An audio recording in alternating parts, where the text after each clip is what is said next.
당신이? 라는 말에 오기가 생겼습니다. 그날 나는 남편한테 이렇게 말했습니다. 나 여행 간다. 신문을 읽다 말고 남편이 안경 너머로 나를 쳐다봤습니다. 마치 못 들을 소리라도 들은 것처럼 말이죠. 어디? 누구랑? 나는 짧게 대답했습니다. 혼자. 남편이 허허 웃었습니다. 당신이? 혼자서? 집 앞 마트 갈 때도 나보고 같이 가자고 하던 사람이 지하철 타는 것도 헷갈려 하면서 달나라 가겠다는 소리 하네. 솔직히 맞는 말이긴 했습니다. 저는 평생 누군가 옆에 붙어 있어야 마음이 놓이는 사람이었습니다. 결혼하고 40년 화장실 갈 때도 친구랑 손잡고 가던 시절이 있었고, 장 보러 갈 때는 남편 소매를 잡고, 병원 갈 때는 딸의 팔짱을 껴야 안심이 됐습니다. 혼자서 식당 문을 열고 들어가 본 적도 거의 없는 그런 사람이었습니다. 그런데 왜 그랬을까요? 그날따라 남편의 그 웃음소리가 자꾸 귀에 거슬렸습니다. 나라고 왜 못해? 나도 발이 있고 눈이 있는데. 사실 시작은 텔레비전이었습니다.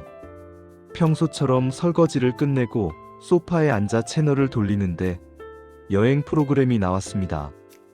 푸른 바다가 나오고 김이 모락모락 나는 맛있는 음식이 나오고 사람들이 아무 걱정 없이 웃고 있었습니다. 그걸 보면서 나도 모르게 혼잣말을 했습니다. 나도 가고 싶다. 저기 가서 가만히 앉아 있고 싶다. 그런데 신기하게도 그 말이 제 귓가에서 사라지지 않았습니다. 다음 날 동네 문화센터에 요가 수업을 들으러 갔습니다. 탈의실에서 옷을 갈아입다가 게시판에 붙은 작은 종이 한 장을 봤습니다. 시니어 혼행 클래스 당신도 할 수 있습니다. 처음엔 피식 웃음이 났습니다. 나 같은 사람이 어떻게 혼자 여행을 가나 싶었죠. 나는 요즘 편의점 키오스크로 커피 한 잔 주문하는 것도 겁이 나서 뒷사람 눈치를 보는 사람인데 말입니다. 그런데 그날 저녁 접시를 닦으면서도 자꾸 그 글귀가 생각났습니다. 빨래를 개면서도 당신도 할 수 있습니다 라는 말이 마음을 간지렸습니다. 왜 이렇게 마음이 일렁이는지 모르겠더라고요. 딸에게 조심스럽게 전화를 걸어 말했습니다. 나 여행 좀 가볼까 하는데. 딸은 반가워하며 물었습니다. 어디요? 저도 연차 쓸까요? 같이 가요, 엄마. 나는 꿀꺽 침을 삼키고 말했습니다. 아니, 이번엔 혼자 가보려고. 전화기 너머로 한참 동안 정적이 흐르더군요. 딸이 떨리는 목소리로 물었습니다. 엄마, 갑자기 왜 그러세요? 어디 아프세요? 정신 괜찮으신 거죠? 아들의 반응은 더 기가 막혔습니다. 엄마, 요즘 유튜브 보시더니 거기 나오는 거 따라 하시는 거예요? 길 잃어버리면 큰일 나요. 그냥 제가 나중에 좋은 데 모시고 갈게요. 가족들의 걱정이 이해는 갔지만 한편으로는 속상했습니다. 나는 평생 당신들 없이는 아무것도 못하는 바보였나? 싶었거든요. 결국 나는 문화센터에 가서 신청서를 냈습니다. 이름 쓰는 란에 손이 어찌나 떨리던지 주민등록번호를 쓰다가 몇 번을 지우고 다시 썼습니다. 선생님이 옆에서 웃으시며 말씀하셨습니다. 천천히 하세요. 처음엔 다 그래요. 자유는 생각보다 우당탕탕이었습니다. 드디어 여행을 준비하는 시간이 왔습니다. 강사님이 말씀하셨습니다. 짐은 가볍게 최소한으로만 싸세요. 그런데 그게 제일 어려웠습니다.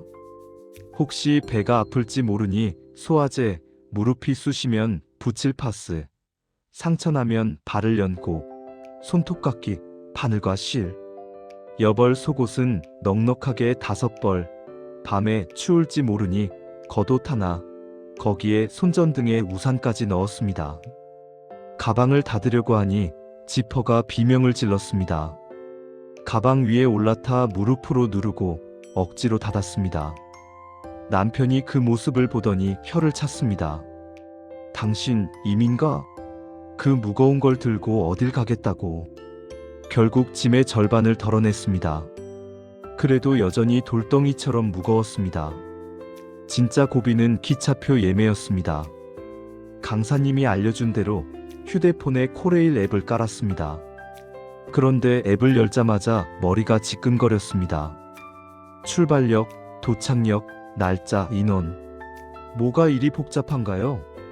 출발역에 서울이라고 치니까 서울역, 서울숲, 서울대 입구가 줄줄이 나왔습니다. 어느 게 기차 타는 곳인지 몰라 아들에게 전화를 했습니다. 아들아, 서울역이 몇 개나 있니? 아들이 웃음을 참으며 말했습니다. 엄마, 그냥 메뉴에 있는 서울역 누르시면 돼요. 날짜를 선택하는 화면은 또 왜 그리 작던지요. 손가락으로 9일을 누르면 자꾸 10일이 눌렸습니다. 3번을 실패하고 4번째 만에 겨우 성공했는데 이번엔 결제 실패라는 빨간 글씨가 떴습니다. 다시 처음부터 시작했습니다. 카드 번호를 입력해야 하는데 돋보기를 안 써서 숫자가 안 보였습니다.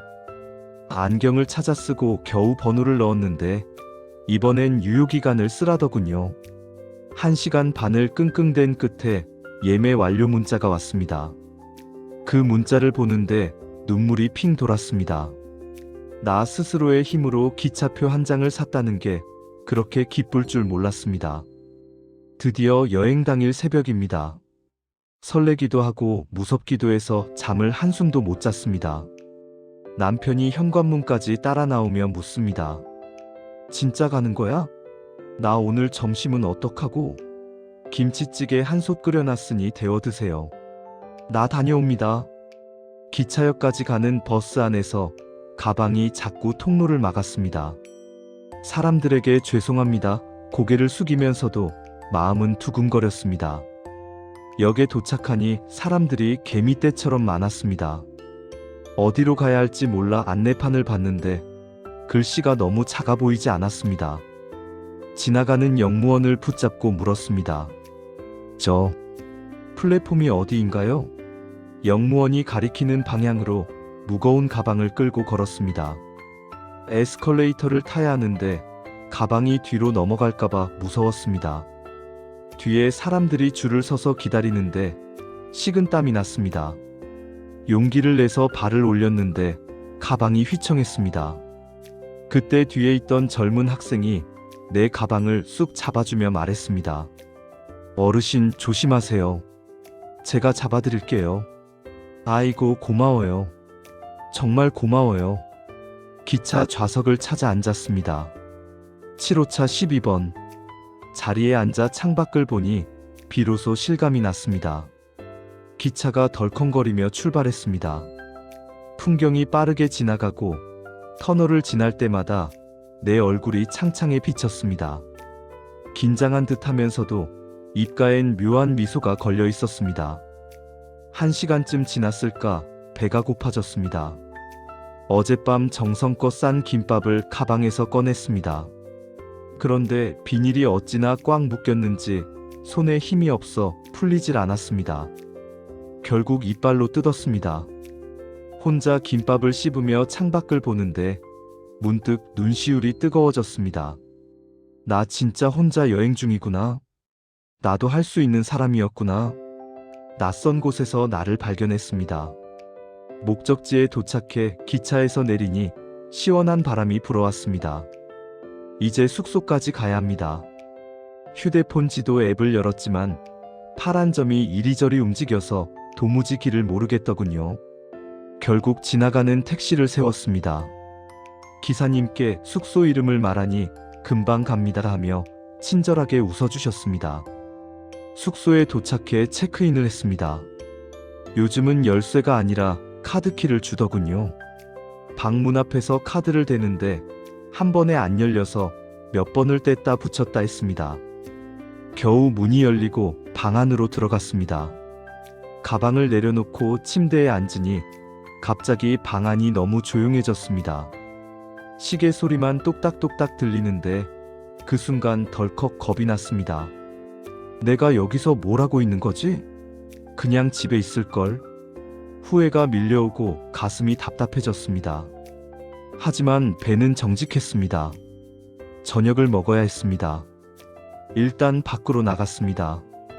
골목골목 식당들이 많았지만 어디로 들어가야 할지 한참을 망설였습니다. 혼자 밥 먹는 사람이 있을까? 나를 이상하게 보지 않을까 걱정이 됐습니다. 제일 불이 환하게 켜진 식당 문을 열었습니다. 어서 오세요. 몇 분이세요? 나는 개미만한 목소리로 대답했습니다. 한 명입니다. 직원이 구석 자리로 안내해 주었습니다. 메뉴판을 보는데 이름도 모르는 음식들이 가득했습니다. 나는 용기를 내서 직원을 불렀습니다.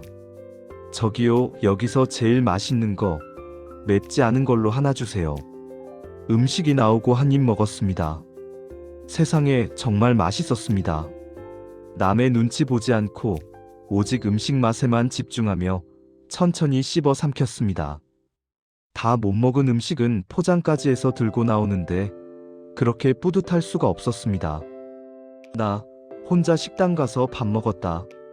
다음 날 아침 습관처럼 새벽 6시에 눈이 떠졌습니다. 씻고 가벼운 옷차림으로 바다를 보러 나갔습니다. 걸어서 15분 정도 가는데 길가에서 다른 할머니 한 분을 만났습니다. 그분도 혼자 바다로 가시는 중이었습니다. 우리는 누가 먼저랄 것도 없이 같이 걷기 시작했습니다. 혼자 오셨어요? 내가 물으니 그분이 웃으며 대답했습니다. 네, 작년부터 혼자 다니기 시작했어요. 처음엔 무서웠는데 지금은 이게 제일 편해요. 우리는 바닷가 벤치에 나란히 앉아 해가 뜨는 걸 봤습니다. 하늘이 주황빛으로 분홍빛으로 물드는 모습이 눈부시게 아름다웠습니다. 그 할머니와 카페에 가서 커피도 한 잔 마셨습니다. 뜨거운 걸로 드릴까요? 차가운 걸로 드릴까요? 묻는 점원의 말에 당황하는 나를 위해 그분이 대신 대답해 주셨습니다. 우리는 1시간 넘게 자식 이야기, 옛날 이야기를 나눴습니다. 처음 본 사이인데도 평생 알고 지낸 친구처럼 마음이 잘 통했습니다. 시장을 구경하다가 예쁜 꽃무늬 머리띠를 하나 발견했습니다. 평소 같으면 에고, 이 나이에 무슨 하고 그냥 지나쳤을 겁니다. 하지만 그날은 왠지 나에게 선물을 주고 싶었습니다. 5,000원을 주고 머리띠를 샀습니다. 거울을 보니 조금 쑥스러웠지만 참 예뻐 보였습니다. 그때 깨달았습니다. 나는 지금까지 늘 누군가를 위해 살았습니다. 아이들 옷을 고르고 남편 입맛에 맞는 반찬을 고민하며 살았지, 내가 뭘 좋아하는지, 내가 어떤 머리띠를 하고 싶은지는 잊고 살았습니다. 아무것도 안 해도 되는 이 시간, 오로지 나 자신만 생각해도 되는 이 시간이 얼마나 소중한지 예순이 넘어서야 처음 알게 된 것입니다. 냉장고 자석이 내게 말을 겁니다. 여행의 마지막 날입니다. 짐을 싸는데 가방이 훨씬 가벼워진 기분이었습니다. 걱정하며 챙겨온 약들은 거의 쓰지도 않았습니다. 마음이 즐거우니 몸도 아프지 않았던 모양입니다. 체크아웃을 하며 프런트 직원에게 잘 쉬다 갑니다 인사를 건넸습니다. 직원이 웃으며 말했습니다. 어머님, 혼자 여행하시는 모습이 정말 멋지세요. 다음에 또 오세요. 그 말이 어찌나 기분 좋던지 발걸음이 가벼웠습니다. 기차역으로 가는 길에 기념품 가게에 들러 작은 자석 하나를 샀습니다. 바다가 그려진 아주 작은 자석이었습니다. 이 여행을 내가 해낸 이 용기를 잊지 않기 위해서였습니다. 기차를 타고 집으로 돌아가는 길. 창밖 풍경은 올 때와 똑같았지만 그것을 보는 내 마음은 완전히 달랐습니다. 옆자리에 앉은 나이 비슷한 아주머니가 저에게 말을 걸었습니다. 혼자 여행 다녀오시나 봐요? 대단하시네. 나는 이제 여유있게 웃으며 대답했습니다. 처음엔 저도 무서웠는데 막상 해보니 별거 아니더라고요. 아주머니도 꼭 한번 해보세요. 정말 좋아요.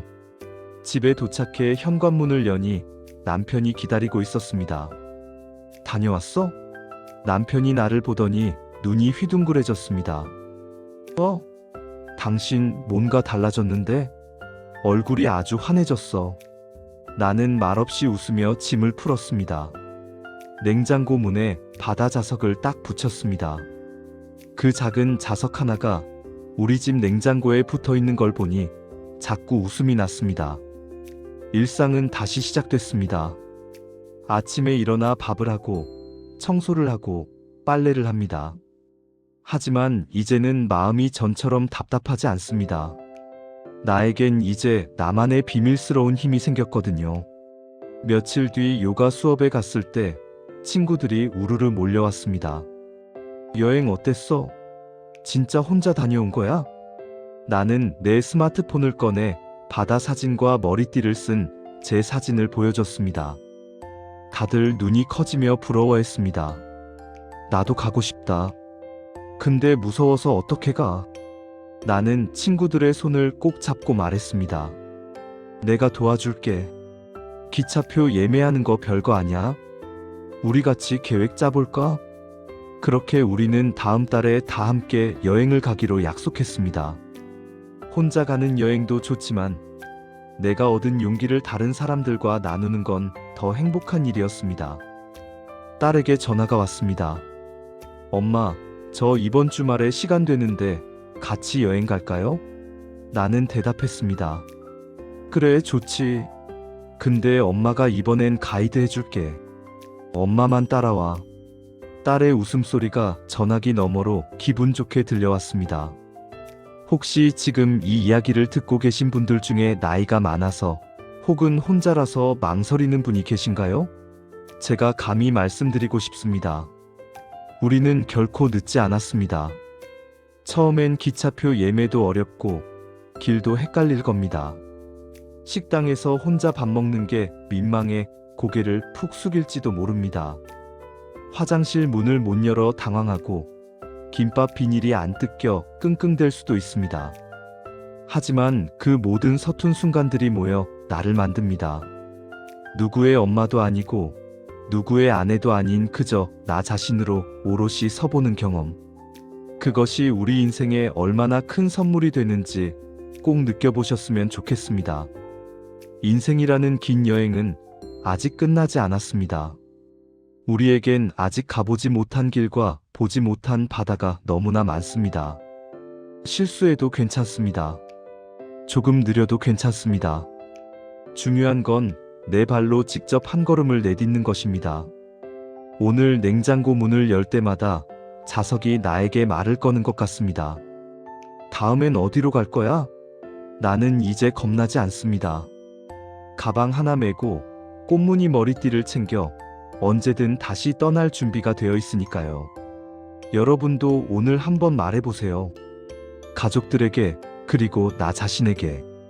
나 여행 간다. 그 한마디가 여러분의 세상을 완전히 바꿔놓을 것입니다. 여기까지 들어주셔서 고맙습니다. 이 채널은 천천히 어르신들의 이야기를 이어가 보려 합니다. 마음이 닿으신다면 다음 이야기도 함께 해주세요.